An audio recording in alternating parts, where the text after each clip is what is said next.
사도행전 9장 10절부터 19절까지의 말씀을 한 절씩 교독하시겠습니다. 제가 먼저 읽습니다. 그때에 다메섹에 아나니아라 하는 제자가 있더니 주께서 환상 중에 불러 이르시되 아나니아야 하시거늘 대답하되 주여 내가 여기 있나이다 하니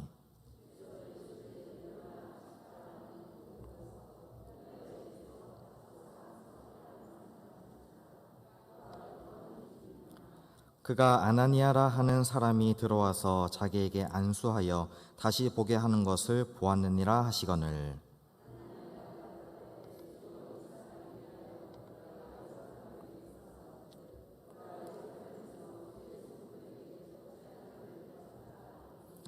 여기서도 주의 이름을 부르는 모든 사람을 결박할 권한을 대제사장들에게서 받았나이다 하거늘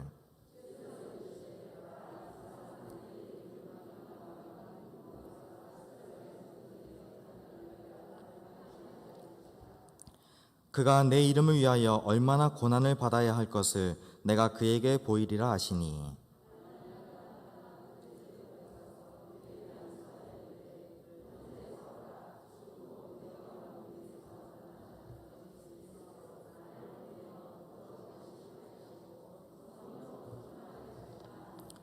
즉시 사울의 눈에서 비늘 같은 것이 벗어져 다시 보게 된지라 일어나 세례를 받고 음식을 먹음에 강건하여 지니라. 아멘. 할렐루야. 네, 잘 오셨습니다. 우리 성도님들 옆에 분들하고 이렇게 인사해 보시겠습니다. 그대는 꽃보다 아름답습니다. 그대는 꽃보다 아름답습니다. 네. 자, 다 하셨습니까? 네. 최근에 TV 프로그램을 보다 보니까 참 신기한 그런 프로그램이 하나 있었습니다. 그것이 무엇이냐면 복면가왕이라는 그런 프로그램입니다. 아마 많이들 채널을 돌리다가 보셨을 텐데 이 프로그램이 인기를 얻고 있는 그런 이유가 있습니다.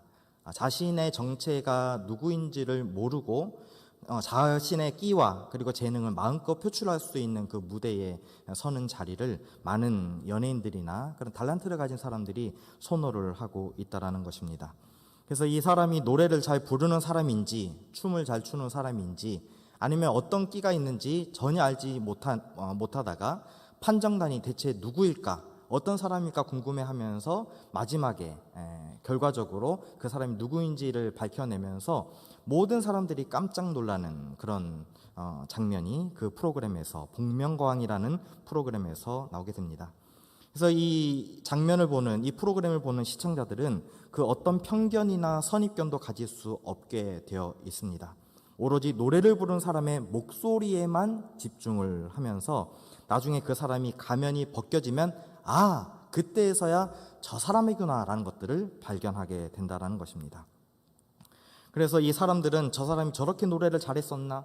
저 사람이 저런 끼가 있었는가? 라는 것들을 발견하게 된다는 것이지요.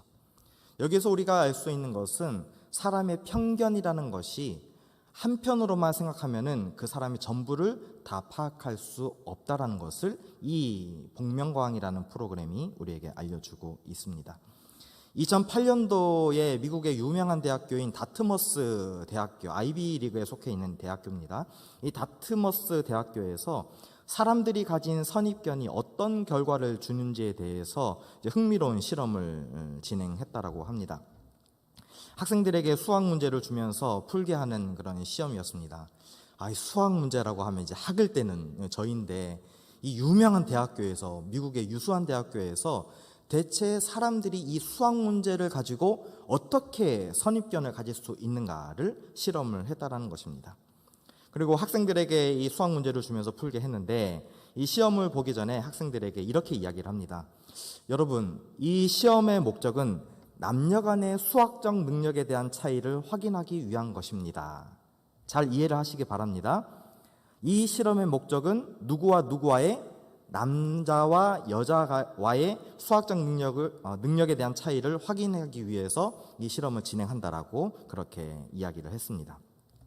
근데 결과는 아주 놀라운 결과를 얻었다라고 합니다.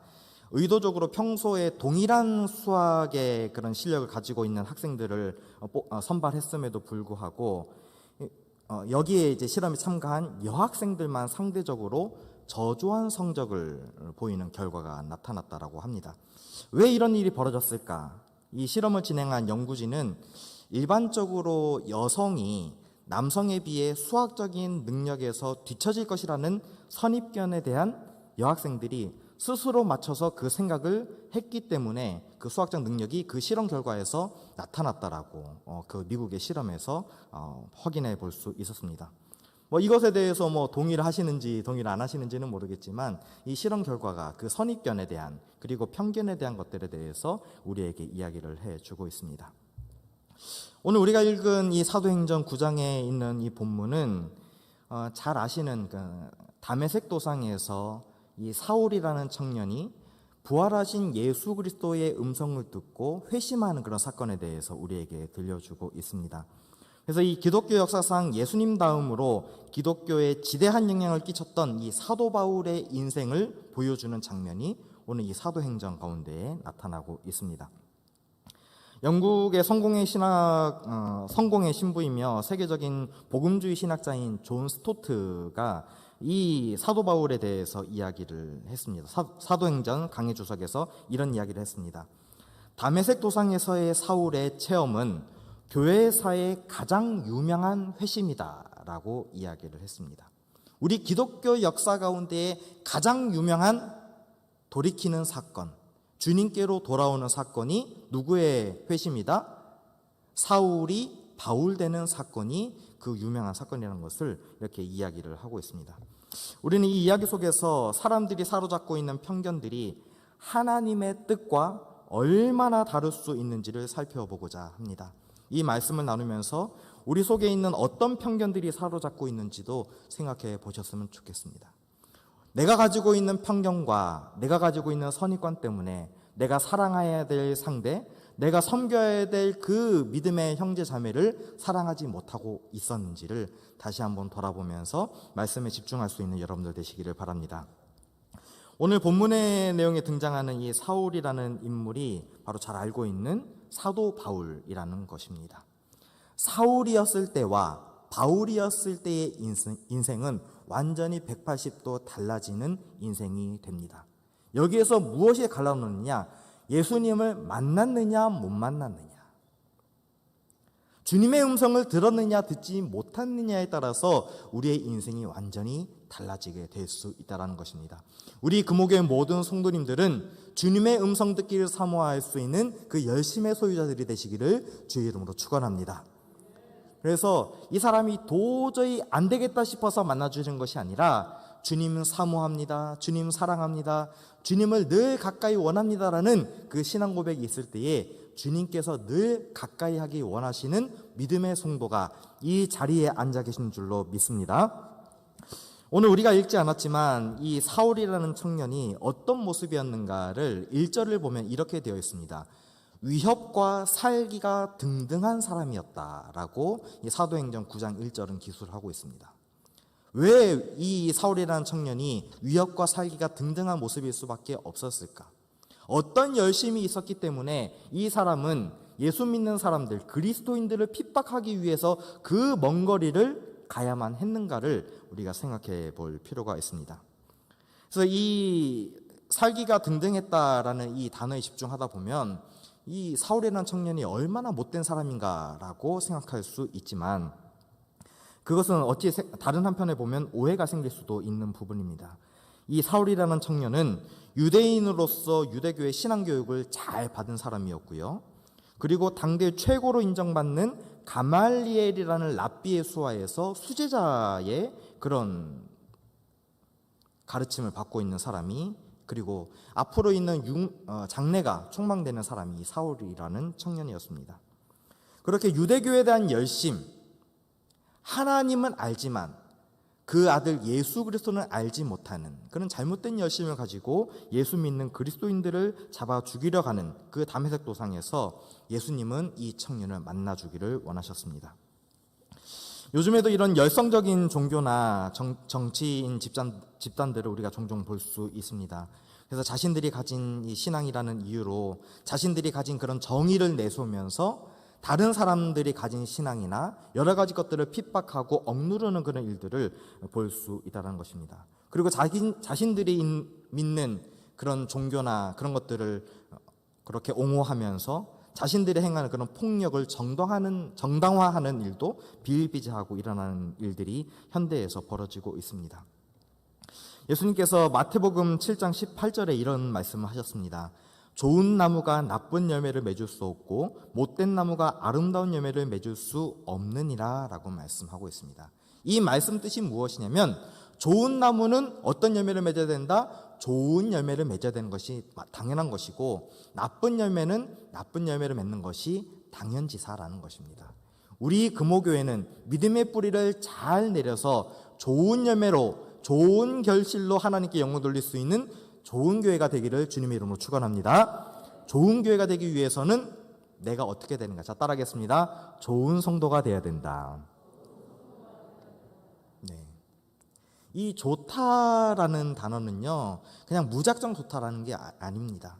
성령 안에서 좋은 것, 성령 하나님이 하나 되게 하신 그 안에서 우리가 좋은 일들을, 선한 사역을 감당하면 하나님께서 그 믿음으로 하나 되게 하시고 사랑으로 하나 되게 하시는 줄로 믿습니다. 그래서 우리가 무슨 일이 있든지 간에 하나 되기 위해 열심을 다해야 된다라는 그런 말씀입니다.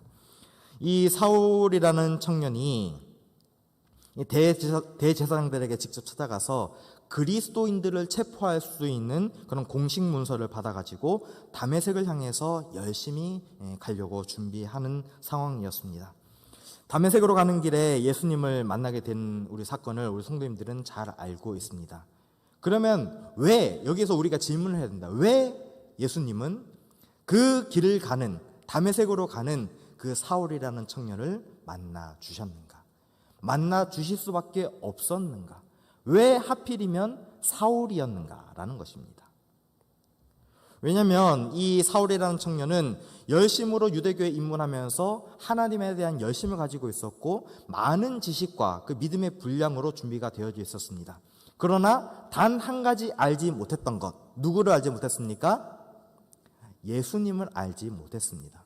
그러나 부활하신 예수님이 그 인생을 만나 주시니까, 그 인생을 부딪혀 주시니까, 그 인생을 바꿔 주시니까 그 인생이 예수님의 사람으로, 주님의 사람으로 완전히 바뀌어졌다는 것을 믿으시기 바랍니다. 여기서 우리가 기억할 수 있는 것은 주님을 인격적으로 만나야 된다는 것입니다. 많은 사람들이 예수님을 만났다라고 이야기를 하고요, 주님을 인격적으로 만났다라고 이야기를 합니다. 그러나 우리가 어떻게 그것을 가늠할 수 있겠습니까? 그런데 우리가 그것을 알 수 있는 그런 부분이 있습니다. 어떻게 그분을 알 수 있느냐? 그 사람이, 예수님을 만난 사람이, 예수님을 영접한 사람이 성령 안에서 그 모든 일들을 행하는가 행하지 않는가를 통해서 예수님의 사람인가 아닌가를 판단할 수 있다는 것입니다.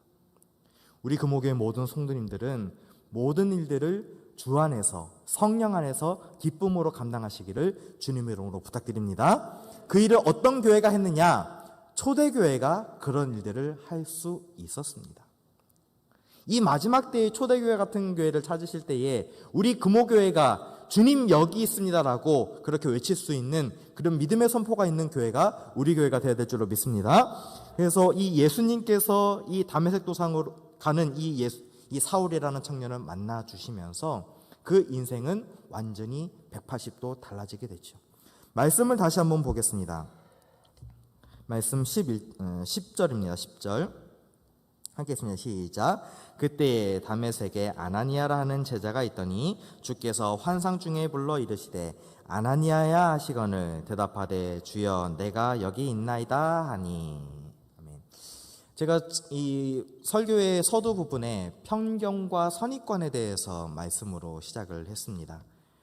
이 사울이라는 청년은 이 그리스도인들에 대한, 유대교회에 너무나 심취해 있었기 때문에 그리스도인들에 대한 편견을 가지고 있었습니다. 왜냐? 예수님을 만나지 못했기 때문에. 근데 오늘 이 말씀에 등장하는, 오늘 10절에 등장하는 이 아나니아라는 사람 또한 선입관과 편견을 가지고 있는 사람이었습니다. 왜냐하면 이 사람은 많은 핍박에 대한 소식을 예루살렘으로부터 전해 듣게 됩니다.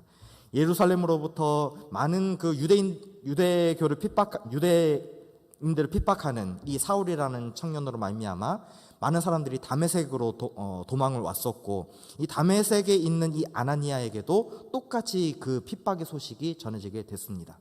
그럼 여기서 알 수 있는 것은 아나니아는 처음에 이 사울의 핍박에 대한 소식을 누구에게 듣습니까?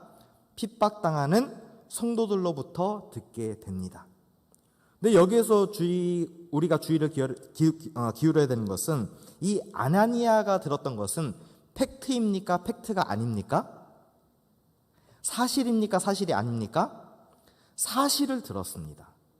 현재 예루살렘에 벌어지고 있었던 그 이야기를 정확하게 들었고, 예루살렘에서 핍박할 수 있는 공식 문서를 받아서 다메섹으로 오고 있다라는 그런 이야기를 정확하게 들었습니다.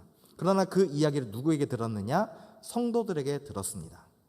그러나 오늘 우리가 읽었던 이 사도행전 9장 10절은 다시 한번 우리에게 반전의 이야기를 들려줍니다.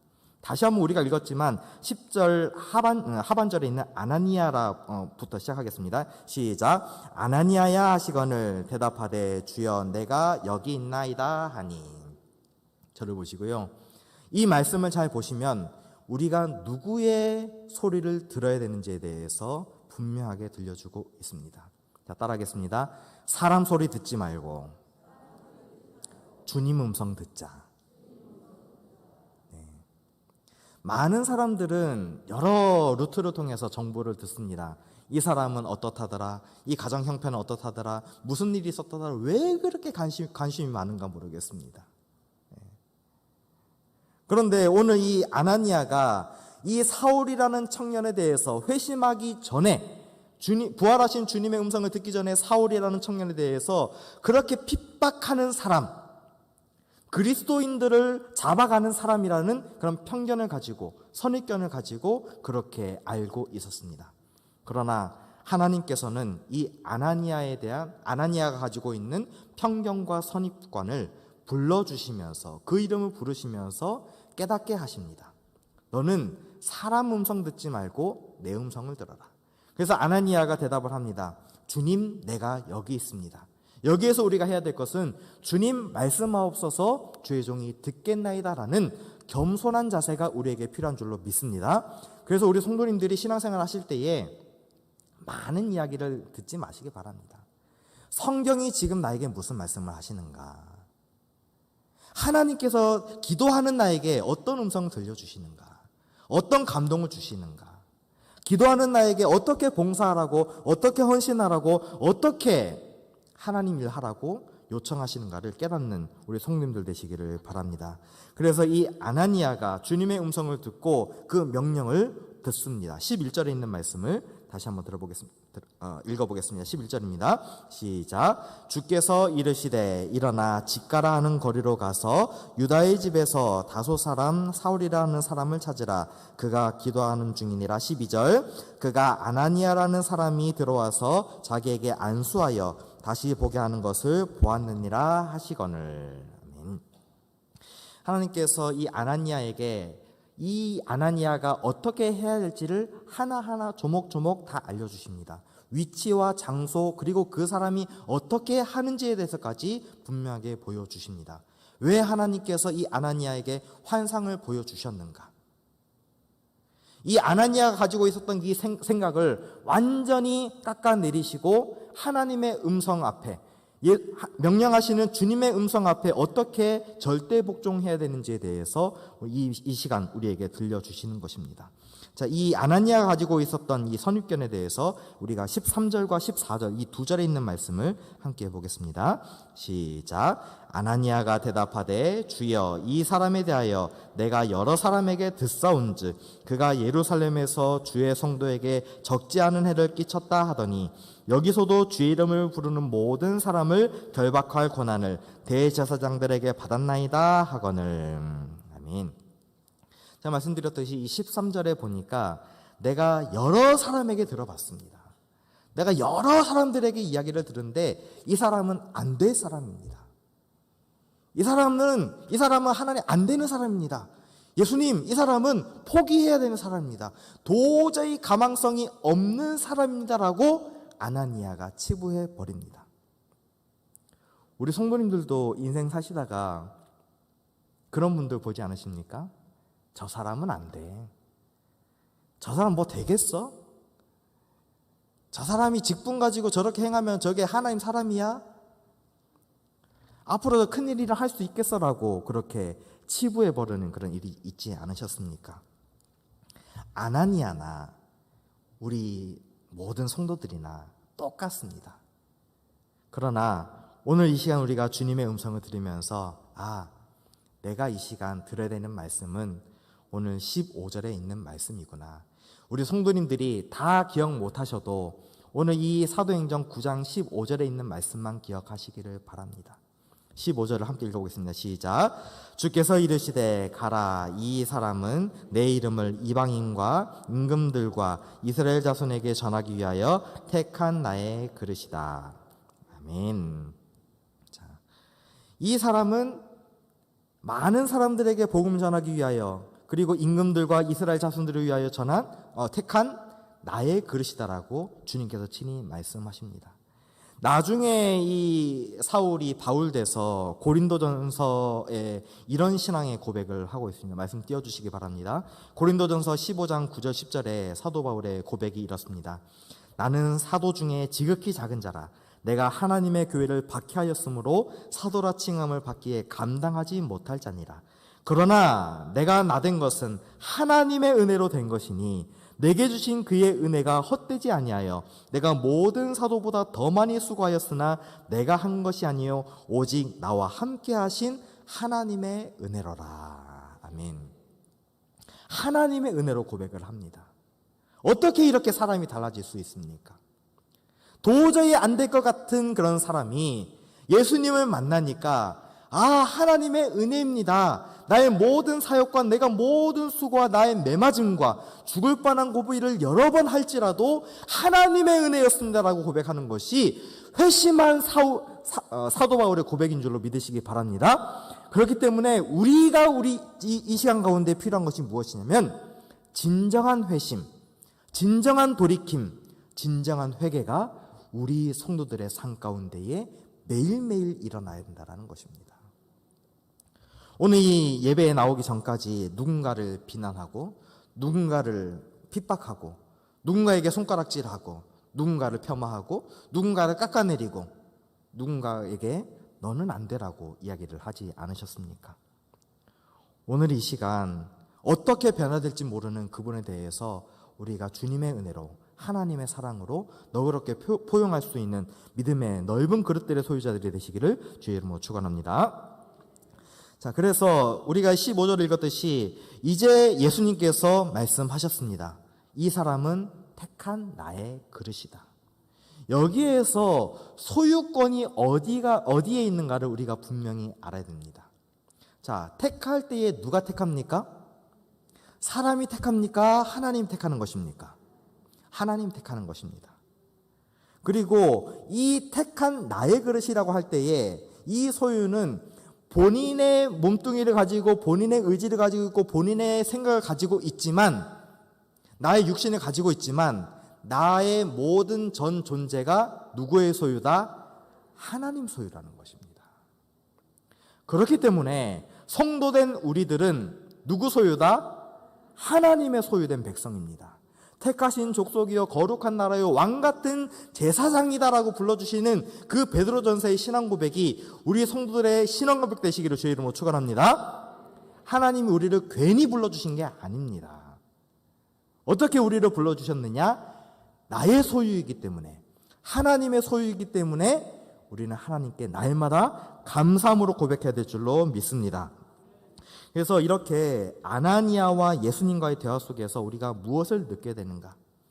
아나니아는 어찌 보면 참 믿음 좋은 사람이고 참 기도 많이 하는 사람이고 어떻게 보면은 신앙의 모델, 신앙의 표준이 될 수 있는 그런 사람이지만 여러 사람의 이야기를 듣다 보니까 자기도 모르게 무엇이 생기더라? 편견과 선입관이 나도 모르게 들어왔다라는 것입니다. 이 편견과 선입관은 멀리 있는 것이 아닙니다. 우리 가장 가까운 곳에서 벌어질 수 있다는 것입니다. 가정 내에서, 사랑하는 또 주변인들 가운데에서, 특별히 교회 내에서도 이 편견과 선입관은 있을 수가 있습니다. 아무쪼록 2020년 한 해에는 이 편견과 선입관들을 다 없애버리고 오직 하나님의 마음으로, 주님 주신 마음으로 모든 성도들을 대할 수 있는, 그리고 많은 사람들에게 선한 영향력을 끼칠 수 있는 여러분들 되시기를 주의 이름으로 축원합니다. 이 편견과 선입관에 대해서 이제 마지막으로 전해드릴 예화가, 좋은 예화가 있습니다. 우리 성도님들이 잘 알고 있는 전북 김제의 기역자 교회를 기억하시는지 모르겠습니다. 김제에 있는 이 금산교회를 탐방을 통해서나 여러 인터넷을 통해서나 보신 일이 있을 텐데요. 하루는 루이스 테이트 선교사님께서 그곳을 김제를 방문하시면서 이 기역자 교회를 설립하게 되는 그런 배경이 되는 그런 장면을 보게 됩니다. 근데 그 지역에 김제에 아주 부유한 조덕삼이라는 그런 부자가 있었고요. 그 집에 마부로 있는 이자익이라는 그런 종이 있었습니다. 긴 내용이기 때문에 딱 잘라서 말씀드리면, 이제 테이트 선교사님이 그 거처를 조덕삼 이 처음에 집사님 그 성도의 집에서 교회를 설립을 하고, 나중에 이제 두 사람을 집사로 세웁니다. 그 사람이 조덕삼과 그 주인과 이제 이자익 이 성도를 집사로 세우지요. 나중에 1908년도에 많이 이제 교회가 부흥을 하면서 조덕삼 집사가 자신의 재산을 내어놓으면서 그렇게 교회를 아름답게 짓게 됩니다. 이제 때가 되어서 이제 장로를 창립하게 됐습니다. 우리 성도님들 생각에 누가 장로가 돼야 될까요? 네? 어찌 그렇게 생각을 하십니까? 그 이유가 뭡니까? 집을 내놔서 그렇습니까? 부자라서? 그러나 하나님의 생각은 그것이 아니었습니다. 하나님의 선한 뜻이 무엇인가, 하나님께 쓰임받는 종들이 어떻게 선택되어지는가를 이 오래된 역사를 가진 이 김제 금산교회가 아름다운 모델로 보여주고 있습니다. 그래서 임직 선거를 했겠지요. 이제 후보로서 집 주인이었던, 부자였던 조덕삼 집사와 그리고 이자익 집사가 둘이가 나왔습니다. 그런데 뚜껑을 딱 열어보니까 장로 피택된 것은 종이었던 이자익 집사가 이제 장로로 피택이 됐습니다. 그런데 어찌 보면 인간적인 생각으로 저 사람은 나보다도 가진 것이 없고 볼품도 없고 도저히 안 될 것 같은 사람을 왜 사람들은 선택을 했을까라고 그렇게 핀잔을 줄 수 있을 것입니다. 그래서 이 조덕삼 집사가 자신의 부리는 종이었던 이 마부 이자익 집사가 장로로서 선출되는 그 장면을 목격을 하면서 이런 성도들 앞에서 고백을 합니다. 우리 금산교회 교인들은 참으로 훌륭한 일을 해냈습니다. 저는 이자익 장로를 받들어 더욱 열심히 교회를 섬기겠습니다. 라고 이야기를 했더니 어떻게 됐더라? 박수가 터져 나왔더라. 라고 그렇게 금산교회의 아름다운 믿음의 이야기들이 전해지고 있습니다. 오늘 이 사도 바울의 회심하는 사건과 아나니아가 주님의 음성을 듣는 장면이 지금 우리 금호교회가 들어야 될 그런 말씀인 것 같습니다. 내가 누군가에게 가지고 있었던 편견과 선입관 때문에 하나님이 쓰시고자 하나, 하나님이 택한 나의 그릇이다라고 이야기를 하는데, 하나님 그 사람은 아닌 것 같은데요 라고 지금 내가 인간적으로 생각하고 있지는 않으셨습니까? 오늘 제가 설교를 마무리하면서 누군가 어떤 또 한 사람의 이자익이 준비되고 있습니다. 또 한편으로는 또 한 사람의 조덕삼 집사가 준비되고 있습니다. 더 감사한 것은 이 조덕삼 집사가 장로가 된 이 이자익 장로가 나중에 평양신학교에 진학을 하면서 모든 학비를 지원하고 그 모든 한국교회의 기초를 다질 수 있는 믿음의 든든한 후원자가 됐다는 것은 지금 우리 기독교 역사에 아름답게 전해지고 있는 내용입니다. 사도 바울과 아나니아의 관계, 조덕삼과 이자익의 관계, 그리고 오늘 금호교회의 아름다운 성도들의 관계 가운데에서 믿음의 선한 역사를 이루기 위해서 기도 많이 하시고 서로 많이 사랑하시고 서로 열심을 품는 우리 금호교회 모든 성도들 되시기를 주의 이름으로 축원합니다.